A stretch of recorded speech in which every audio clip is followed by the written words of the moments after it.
back to our channel. So for today's video, we are going to give an overall tutorial of Pesach. So let's get into the video.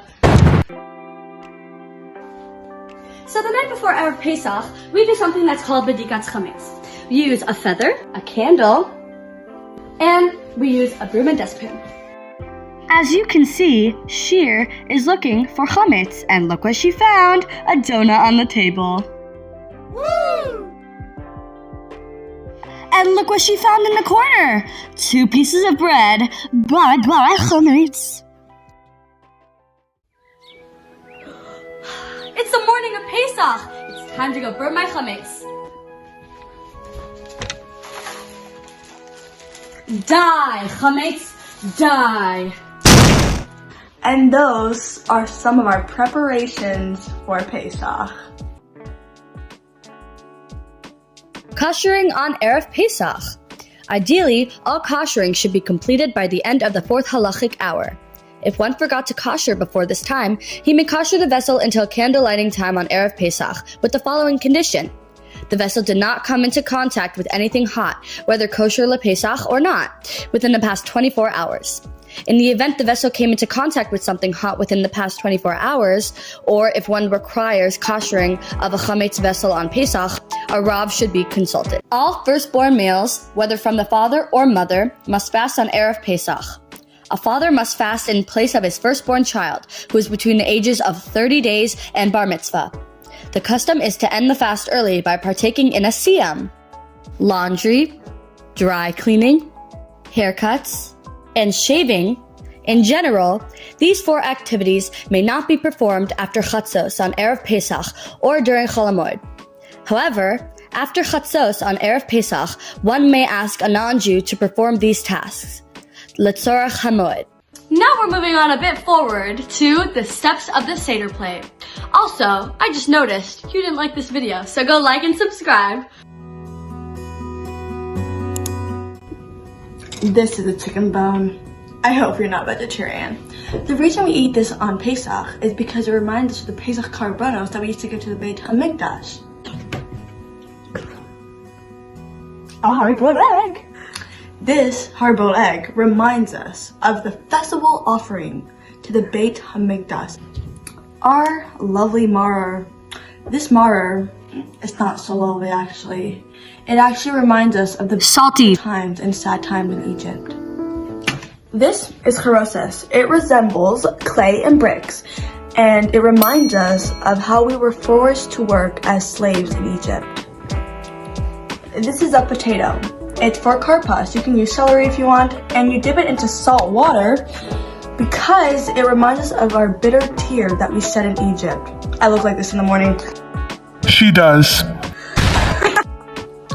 This is Chazeres. or lettuce. This is our second bitter herb that we eat this Seder, and we eat it with maror and matzah in a sandwich.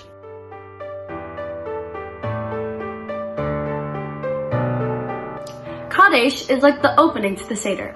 And to highlight how we are free people, we drink 4 cups of wine throughout the Seder to reflect on the 4 stages of our redemption from Mitzrayim. We recite Kiddush over a cup of wine or grape juice. Tonight, we are like royalty, so we lean to the left in the manner of kings and queens. Or Chatz, in which we wash our hands by pouring water on our right 3 times, then 3 times to our left. But we don't say a bracha. We pour water on our hands because a person is considered to be free of uncleanliness. Karpas. Take a small piece of vegetable, parsley, onion, or potato, and dip it in salt water to remember the many tears the Jews shed when we were slaves in Mitzrayim. Yachatz. The middle matzah on the Seder plate is broken in half. The smaller part of the half that was broken is returned to the middle of the 2 whole matzahs that are already there. The piece that remains on the Seder table is the poor man's bread, over which the story of our slavery is set. Poor people only eat a small part of their bread. They need to save the rest in case tomorrow there is none. The bigger part of the broken matzah is to put in a cloth bag and is hidden for the afikomen later on. Magid. The Seder tray is moved aside and a second cup of wine is poured. A child is supposed to ask, "Why is this night different from all the other nights?" And with that question, we start reading from the Haggadah. Rachza. It's my turn. Rachza. we wash our hands this time with the blessing because we're about to eat matzah. Motzi. We take 3 matzahs, the top one, the middle broken one, and the bottom one. We say a bracha on all of them. You put the bottom one back with the broken one. You take the whole top one and you say a bracha on them, al achilat matzah. The reason we have 3 matzah is because we have a broken matzah, over which we tell the exile in Mitzrayim, and the 2 whole matzah that we have left, we can say hamotzi on them. Matzah. We eat matzah while we recline to the left because we are free people, like we did with the wine and Kaddish. The reason we eat matzah on Pesach instead of bread is because the dough did not have enough time to rise when we were leaving Mitzrayim because we were in such a rush. Maror. Take bitter herbs, dip them in charoses, and make a blessing of al achilat maror.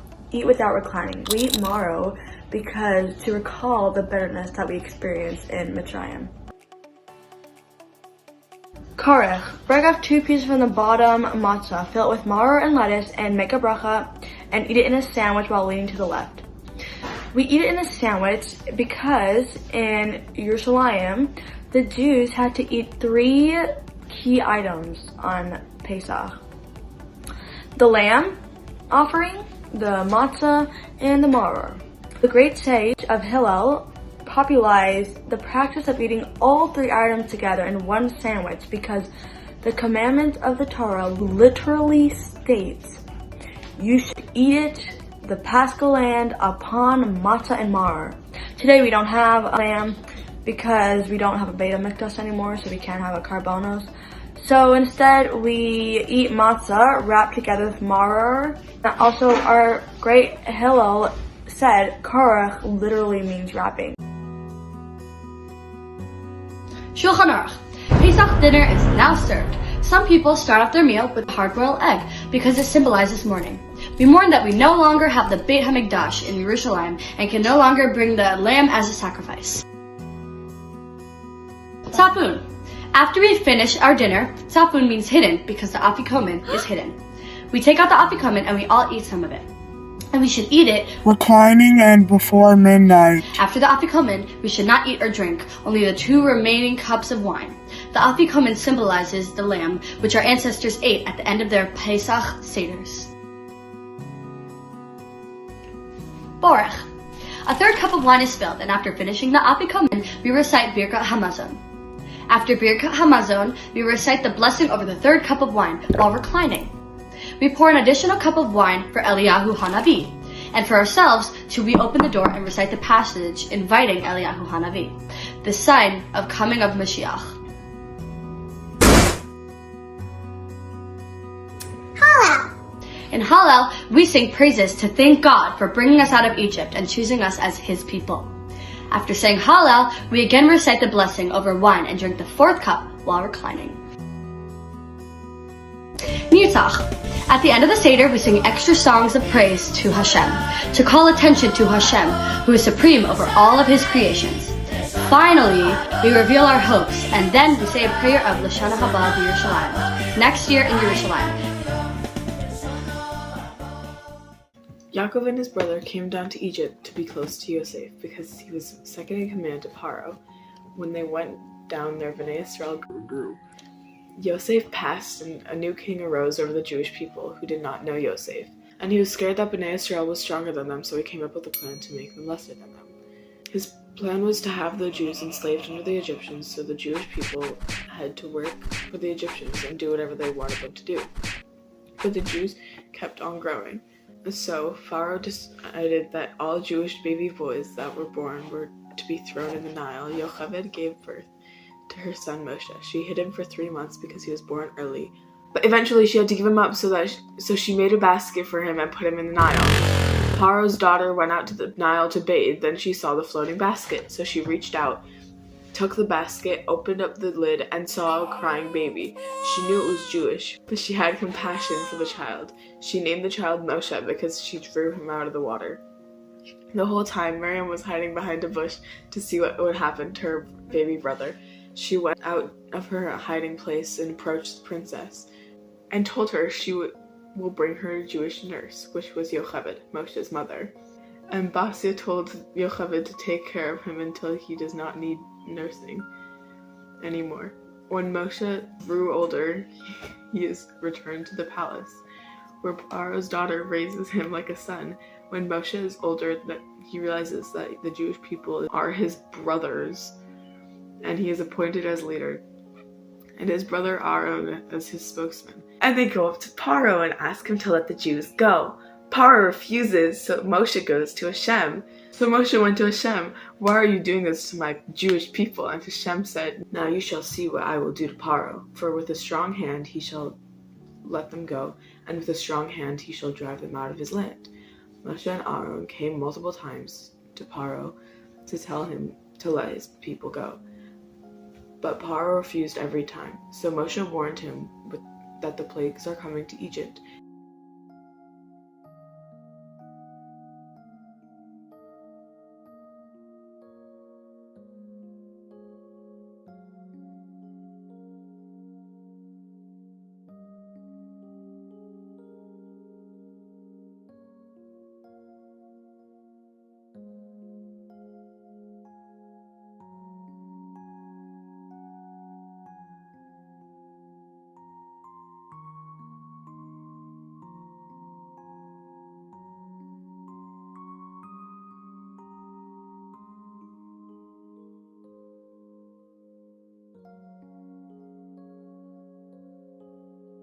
After the firstborn dies, Paro finally let the people go.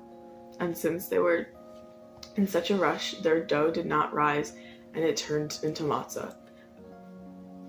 Soon after allowing the people of Israel to go from Egypt, Paro chases after them to force their return.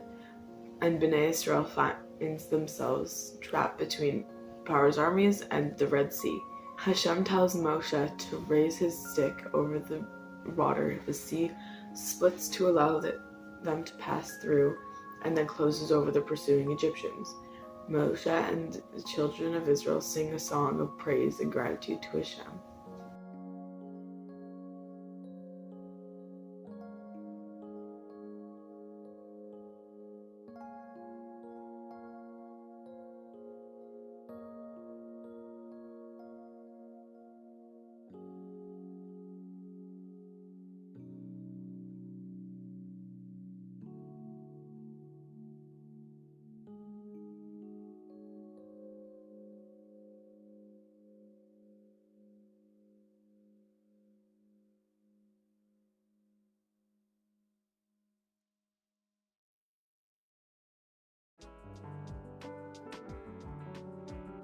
Deeper meaning of eating matzah on Pesach.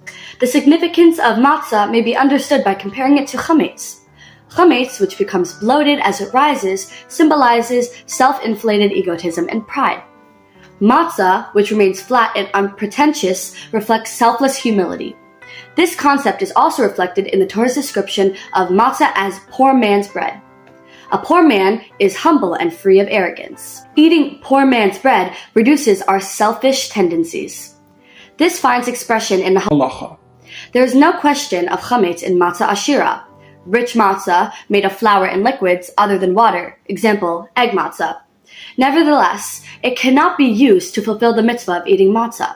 Since it is not a poor man's bread, it fails to convey the same spiritual message as simple matzah. Questions I have on Manishtanah. The main idea of Manishtanah is we don't know why this night is different from many other nights. One of the main questions I have is to why we don't do these things like reclining, eating matzah, dipping twice at the Seder in the first place. The answer is that we were slaves to Paro. We didn't ask why he wanted us to do something. He just asked us something and we obeyed him. Now we do these things at the Seder because Hashem said that is what we are supposed to do. He told us something and we obey him. Another question about Manishtanah was, why do we lean while we eat? On all the other nights, we never lean while we eat. The answer is because we recline to teach the child to ask questions. So if the reason to recline is only because we must eat like royalties, today we would not recline. But since we must make changes to teach the child, therefore we must continue to recline to make sure that he continues asking questions about why we are reclining.